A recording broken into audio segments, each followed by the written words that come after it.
Le match aller de la demi-finale de Ligue des Champions entre le FC Barcelone et l'Inter Milan, 3-3, 30 avril 2025, a offert un spectacle offensif, marqué par des scénarios renversants, des individualités brillantes et des choix tactiques audacieux des deux entraîneurs.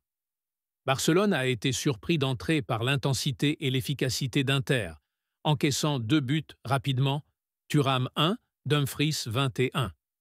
Les Catalans ont ensuite pris le contrôle du jeu, imposant une forte possession et une pression haute pour revenir au score, notamment grâce à la créativité de Pedri et la percussion sur les ailes. Inter Milan a misé sur la verticalité, l'exploitation des couloirs, surtout côté Dumfries, et la puissance sur coups de pied arrêtés. Leur bloc médian a parfois subi, mais ils ont su exploiter chaque opportunité offensive avec réalisme. Le match a été marqué par une opposition de style, la possession et la construction côté Barça, la transition rapide et l'efficacité sur phase arrêtée côté Inter. Lamine Yamal, performance, véritable dynamiteur du côté droit, il a été le principal artisan de la révolte barcelonaise. Son but à la 24e minute, après un exploit individuel face à Di Marco, relance totalement le Barça. Impact. Il a constamment mis en difficulté la défense de l'Inter, créant des décalages, provoquant des fautes et touchant même le poteau. À seulement 17 ans, il a affiché une maturité et une capacité à faire la différence dans les grands rendez-vous. Analyse.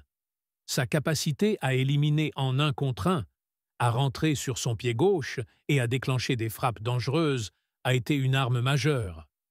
Il est désormais un leader technique du Barça, capable de porter l'équipe dans les moments clés. Ferran Torres, performance, buteur égalisateur, 38e. Il a été précieux par ses appels, sa mobilité et son sens du placement dans la surface. Il profite d'une remise de Rafinha pour conclure une belle action collective. Impact.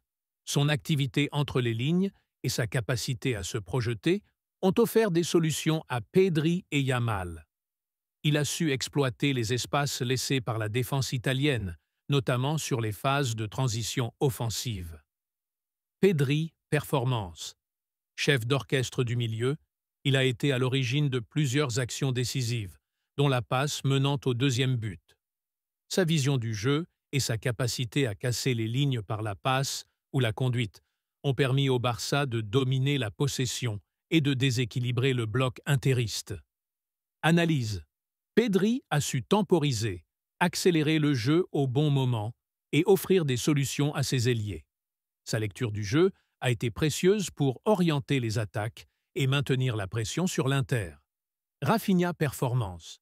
Très actif sur l'aile gauche, il est impliqué sur le 3e but avec une frappe puissante qui heurte le poteau avant de rebondir sur Sommer pour finir au fond, 65e CSC Sommer. Impact. Sa percussion et sa capacité à repiquer dans l'axe ont permis d'ouvrir des espaces pour Torres et Yamal. Il a aussi apporté une menace constante par ses frappes à mi-distance et ses centres tendus.